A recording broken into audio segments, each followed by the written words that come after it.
Restless Breed even had new members.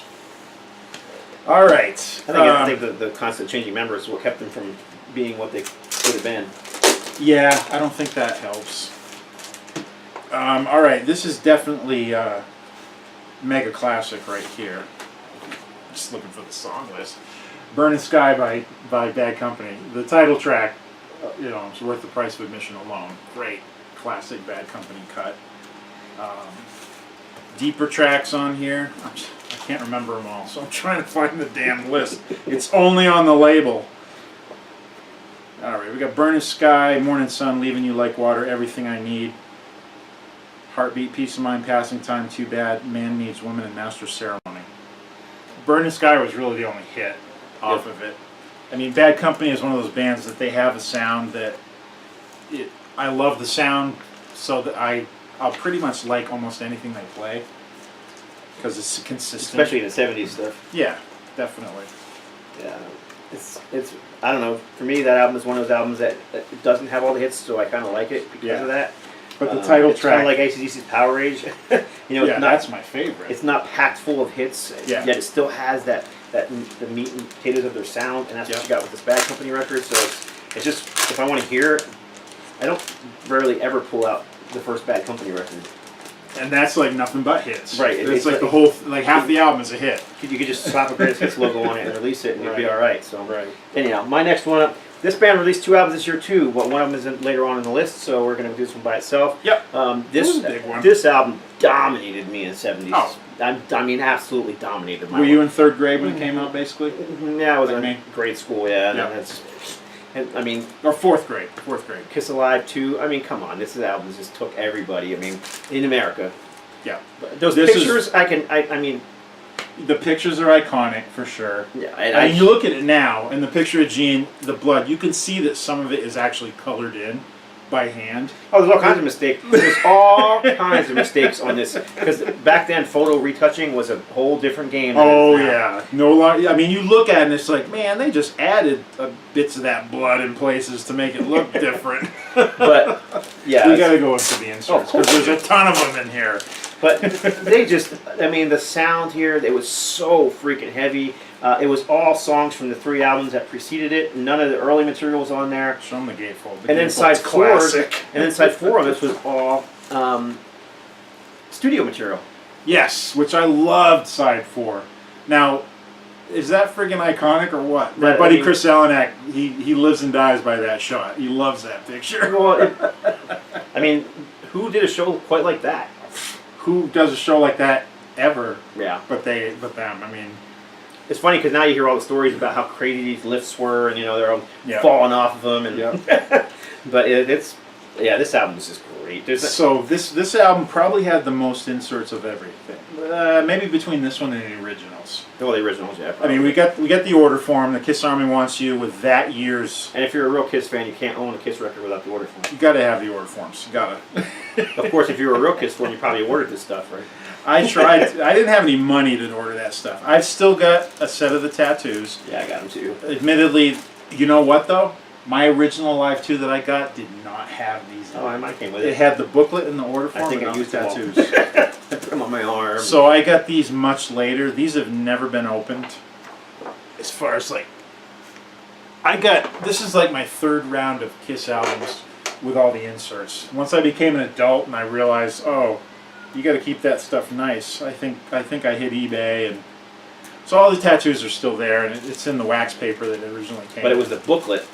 Yeah, the booklet was always the thing, and it looks like I have 2. Sweet. Huh. So yeah, I mean the booklet that came in Alive, which Alive to me was the ultimate Kiss. It was the first one I got into. It was the reason I fell in love with them. Major re-photo touching error in the center spread. Oh really? Major. I always thought it was hilarious. Which one? So this original shot here doesn't have Peter Criss in the shot. He was way off to the left more. All right. So they took the microphone here and cut this part in. So if you look to the top portion of the, follow the mic up. Yeah. And what's right there? Paul Stanley's headstock. Ha! I never noticed that. Whoa! Yep. So you see the Ibanez headstock sitting right, just floating there. You're right, man. It's right there, just floating. I mean, they cut it in pretty good here.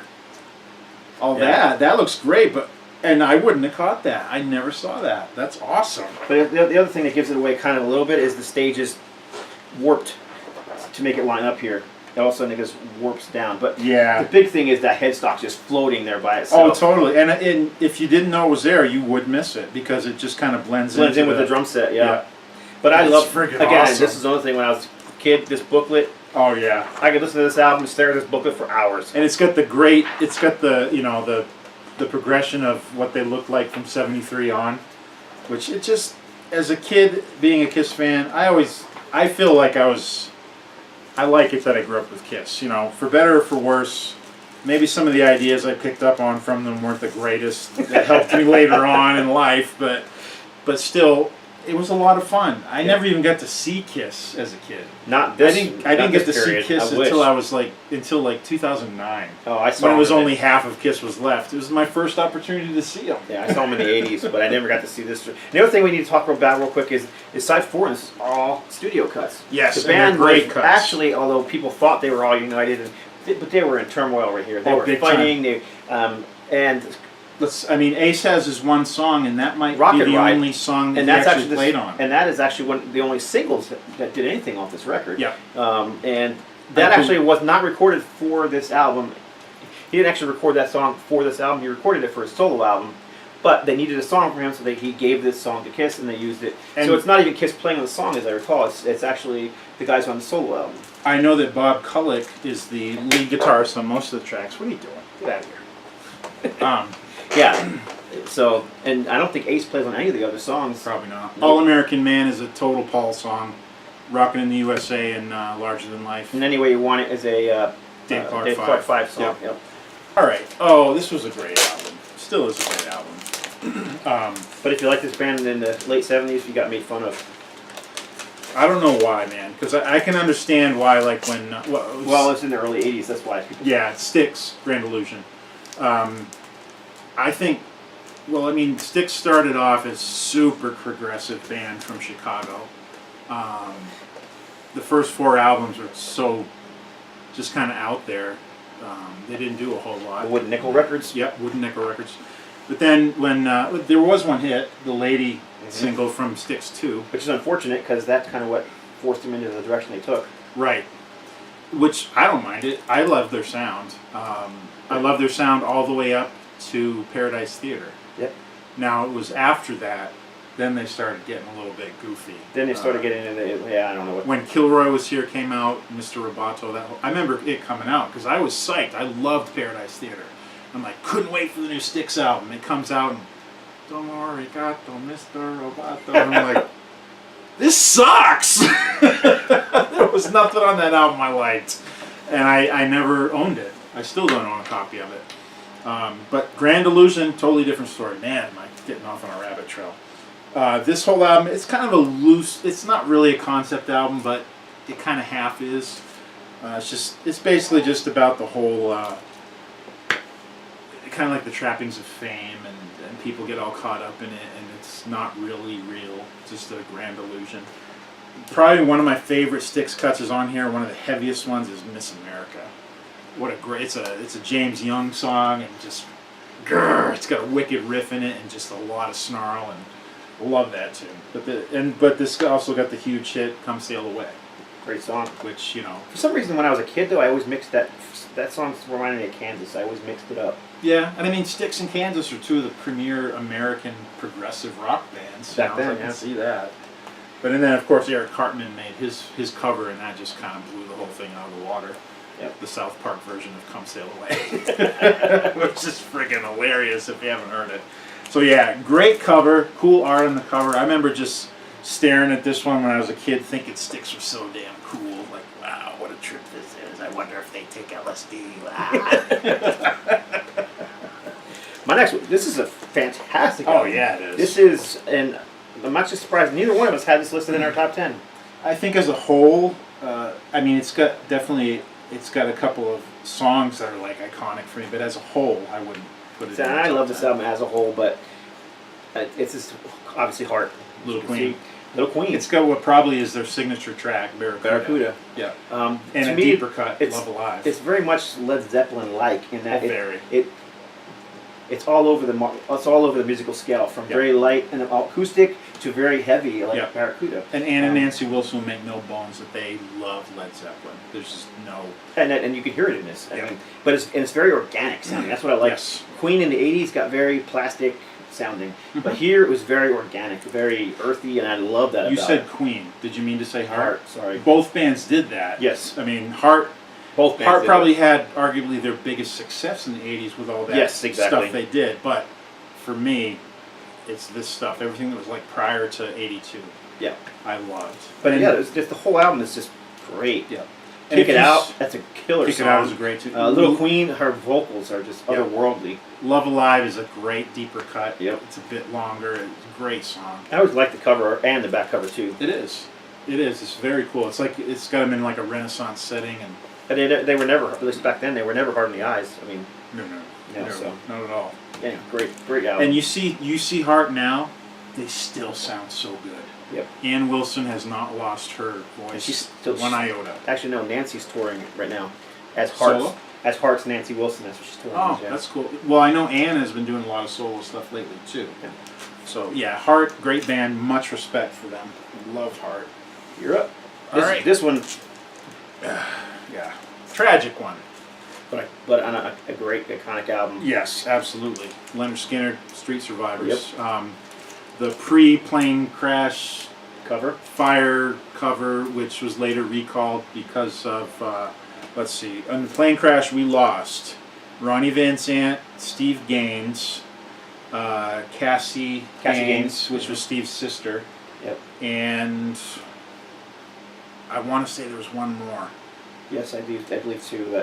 And then the other girl singer, she wasn't on the plane. I can't remember why. There were three of them. Was it one of the other singers, or were there only two? I thought there were only two. I don't know, Maybe but I just know that the other singer is now tours churches, and she's a Christian, and she tells basically the story of what happened, and how she really feels that God protected her because for whatever reason, I remember she couldn't get on the plane. Okay. And Yeah, and there was something. There's all kinds of other stories about that day. That plane actually. But that plane was supposed to be Aerosmith's plane. And Aerosmith's pilot said, "I'm not flying that hunk of crap. And then Aerosmith wouldn't fly unless they had that pilot.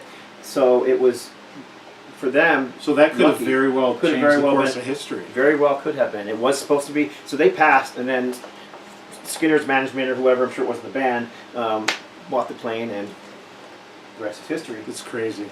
So they recalled the cover because it was a little bit too close to home.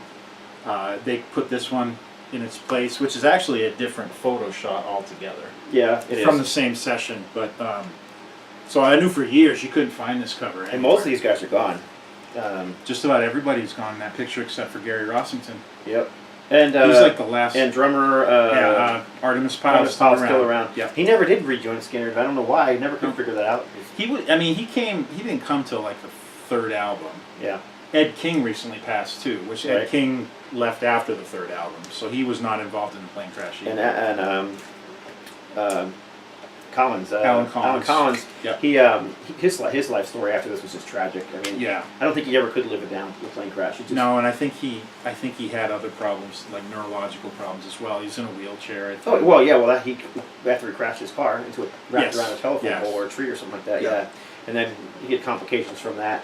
I think he actually died from the complications from being in the wheelchair. Yeah, and I think once you have paralysis, I think that's kind of part and parcel that goes right along with it. Yep. So the altered cover, which is now the more rare one because they've since reissued this one for newer pressings. The back cover of the original one is now the front cover on this one. I remember going to record shows back in the day before this was reissued, and these would always be sitting up on shelves. Oh yeah, with like $100, yeah. And like. Yeah, and this is one I didn't get till years later. So great cuts on here. Huge hit. What's your name? That Smells. One of my favorite Skinner tunes. I Know a Little. You got that right. Ain't No Good Life's a good closer. It's kind of like a slow blues, just basically saying that this whole being on the road thing, being in a band, it's not necessarily the best way to go. Yep. And I think Ronnie Van Zant was really kind of going in that direction. He was kind of cleaning up his act. And I think he was just tired. Yeah, yeah. So Leonard Skinner, can't go wrong with those guys. Great stuff that they did. All right, these next two albums easily could have been in my top 10. Matter of fact, I'm pretty sure both of these were in my top 10 in my other video. But I'm gonna go. Oh yeah, I was actually surprised at that one. I love this record. Yep. Absolutely love this record. Angel's third album. This is When Heaven Is on Earth. Always loved their presentation, their artwork. How many bands have tried to successfully do that? It reads the same upwards as their logo, down as regular. everything. The logo, even the photo, it's all mirrored. Anyone who's tried it since has failed miserably. Yeah, this is the best logo for that. And the original album came with a poster. Yep, that was also mirrored. I think I got it. I know you got it because I remember seeing it. But it was the first album was very proggy, very keyboardy, not heavy, but I love the album, especially the song Tower. The second album, there it is. There's the poster. Yep. Again, cool. It's mirrored, so you can turn it upside down. It's the same thing. We got Punky right in the middle. Oh, Punky! Punky's out there touring. He's on the road. In fact, with Frank Domino. Frank Domino, the two of them are doing their solo thing together, and they come out in each other's sets and do Angel songs. And this is cool. This is the last one with bass player Mickey Jones, I believe. Yes, it was. So anyhow, songs on here. Can You Feel It? Heavy song, so great. And his vocals, just like I don't know how to explain it, but he just had a very crisp, clean voice. But it was high, but it didn't sound like anybody else. No, you mean like not really. like John Anderson. Nobody sounds like John Anderson. No. Nobody quite sounds like Frank Domino. No. Nobody does. On the Rocks. Oh, my favorite song in here is actually an old Bucks song, but White Lightning. Awesome song. It's a song written by Punky and no, I'm gonna forget his name now. Singer from Bucks who also sang in the Joe Perry Project. Ralph Mormon. Yeah. So anyhow, I actually like. Now, I didn't know that at the time. When this came out, I thought it was an Angel song. I had no clue it was a cover. You just recently told me about Bucks. Yeah, I didn't know about it. I actually like the original song better. It's actually a little heavier, whereas this one's a little more. Angel were glossy. I mean, that's just what they were. They were like the antithesis to Kiss at the time. Yes, they were, and their stage show was just as epic. Yeah, and but kind of like the opposite. Yeah, it was like all, they were the white and they were the yin to Kiss's yang. Disappearing on stage and reappearing on stage, and the giant angel in the background, and I mean, I love that angel. I mean, even considered getting it tattooed on me, not just because of the band. Do a big one on your back, man. Yeah, but it's just such a cool looking angel. Yeah. But anyhow, third album from to me, it looks like record. what I've seen pictures of, like the Ark of the Covenant with big flourishes and gold. What do they call that? Filigree on it, and I always pictured like the two angel heads on it as looking like that. Yeah, anyhow, I just think it's great. This is actually the same angel that was on the front cover, but the actual the logo didn't come around till the second album. But. Right. And on the second album, the angel actually had devil horns on it. Yes. Remember? Yeah, well, yeah. The one horn or the one stripe. This one up here was just they colored it red because it was a hell of a band. Hell of a band, yeah. Yeah. All kinds of crap they could do with that. All right. Oh, this is a killer record. If I don't know what to say about Rainbow on Stage, this is one of those iconic 70s live sets that's just massive.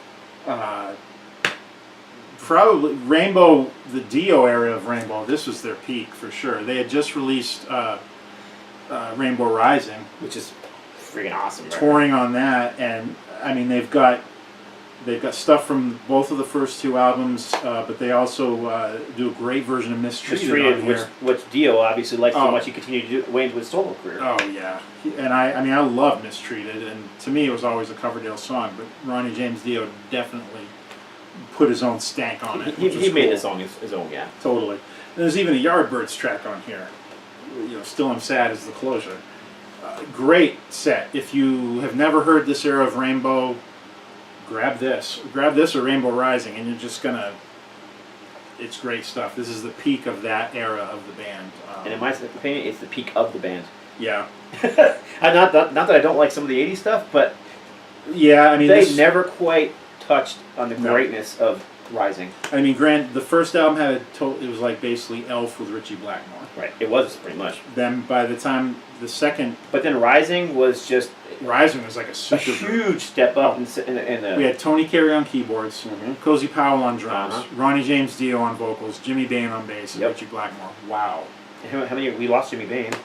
Jimmy Bain's gone, Ronnie's gone, Cozy Powell's gone. Yep. Richie's still kicking, and I assume Tony Carey is. Yeah, I think so he is. Yeah. Same lineup as on this, basically. Great live. So then you do Rising and the live album, which, like I said, the pinnacle. They're up here. Yep. And then they released the next album was great. I Love Rock and Roll. Long Live Rock and Roll. Long Live Rock and Roll. And then, but then after that, it was just like it was a steady climb down, in my opinion. So I liked it, but it was never quite. Well, they had, 3 different singers. Yeah. The next album was the Graham Bonnet one, right? Yep. Oh my God, Graham Bonnet can sing like a motherfucker. I just saw him with Michael Schenker Group. Oh yeah. The dude's got to be in his 70s, and he sounds amazing. I gained so much respect for Graham Bonnet last time I saw him. So good. This next album, everybody's going to be shocked that this is not in our top 10, especially knowing me. Yep. As I am just a fanatic of this guy. This is Ted Nugent, Cat Scratch Fever. I love Nugent. This album is just one of my all-time favorite records. Why is it not in my top 10? Because the top 10 is just that good. Yeah, it is. And it's also a mixture of Randy's and I's opinions. But we're almost there. Yeah. This would be like. Well, the top 10 is technically a top 12. Yes, but anyhow. So these next two are like our 13. If this would have made Randy's top 12, it would have been in our top 10. Yeah, and this is just. It's just not one of my favorite Nugent albums. But it has some of his most iconic songs some great cuts. For okay, sure. we lost.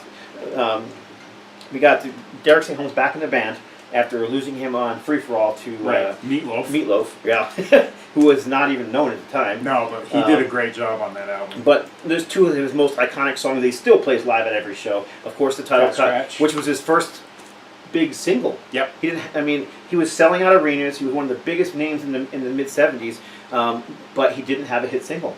Cat Scratch Fever became his signature song. Yep. First song I ever heard by him. And I remember, even still, I hear people saying, "Oh, he was just a B-rate guy," or it's a B-rate. And I think a lot of that people just don't like the band now. Well, the guy's got a big mouth. But the point of the matter is, in the '70s, he was huge. He was. Oh hell yeah! He was a stadium band, and he was huge. He smoked. The guy had friggin' energy to spare. It's like ADHD unbridled. And he did it without the hits. Yep. And he did it without speed. Yep. He was drug free. Drug free. Drink free. Just nuts, man. But then the other song that's on here that is one that is iconic is Wang Dang Sweet Poontang. Wang Dang Sweet Poontang. Thank you everybody. Thanks so much. some of the deeper cuts on here that are just kick ass are Death by Misadventure. Oh, absolutely. Great one. Homebound is a cool instrumental. Yep. That I think he played it on Gonzo too, or no? No. The Homebound. Okay. Cool instrumental. And yes. Fist Fighting Son of a Gun's pretty cool too. And then what was the other one? Thousand Knives. I always like that one too. I think it's on there, right? Thousand Knives. Yep, it is. And Out of Control's on here. What his box set was called, Out of Control. Yep. Iconic gatefold. Yep, for sure. Freak show. I mean, this was the start of those classic covers that had that awesome, that cursive logo artwork and stuff. Yep. This was the one that preceded Double Live Gonzo, and that just kind of Double Live Gonzo's one of my favorite live albums ever. If we were to do a top '70s live albums, it would definitely be in our top 10, I think. Yeah. If not top five. Yeah, it would be for me for sure. All right, so now we're up to our top list. So. Nope, I got one more. Oh, you do have one more. Yeah. Sorry, I didn't see that one. Which this is an album I got into. Is this mine? Yes. Okay. Much later. Still one of my favorite albums by Jethro Tull. Songs from the Wood. Great collection of songs here. Title track, Jack in the Green, Cup of Wonder, Ring Out Solstice Bells, Velvet Green, I love. The Whistler was the song that made me fall in love with this album. It's just a great set of songs by Tull. Very, very strong album. Would you say it was a very heavy album, a very hard album? To me, that one was more, not melancholy, it's... I don't know. Heavy, not heavy like Aqualung was heavy. Right. But it's just so damn strong. Yeah, it's such a strong album. And I think that's why I wanted to put it in here. And we all know that Jethro Tull technically is metal because they did win the Grammy for metal in 1989. Yes, of course. So Jethro Tull are over Metallica. So yes, grandfathered into heavy metal. Yes. And then Jethro Tull played a big part in your life for quite a while, right? Tull? Tull, yeah. I mean, hell yeah. Because his wife passed away. Oh yeah, Tull was probably. I remember. I don't know why. That's all he was listening to was Tull. The first few weeks, all I could listen to was this acoustic Jethro Tull collection, I don't know why. I think it was because the music's so strong and so beautiful that it's all I could handle. And then, because then I segued right into Yes. It was like Tull and Yes for months. I remember after my wife died. It was like the only thing that kept me kind of. Yep. I don't know. There's something about going through an emotional period in your life where you attach on to an artist, and it's not because she liked Jethro Tull or Yes. Yeah. That's the funny part. In fact, she hated Yes. When I was living with my mother-in-law for 6 months and she was passing dying and I had to take care of her. Journey. Yep. I never liked Journey, but there was something about those early Journey records that there's like a beauty there in the midst of all the friggin' shit that you're going through. Exactly. I don't know. It's weird. I didn't want to listen to like Venom. I didn't want to feed that shit. It was like it was bad enough all on its own. Yep. You know? All right, so now we're going to get into our other list. All right. I'm going to go ahead and stop the video real quick, hefty. and we will cut it here and get into the next video. Yeah, I got to piss anyway. All right.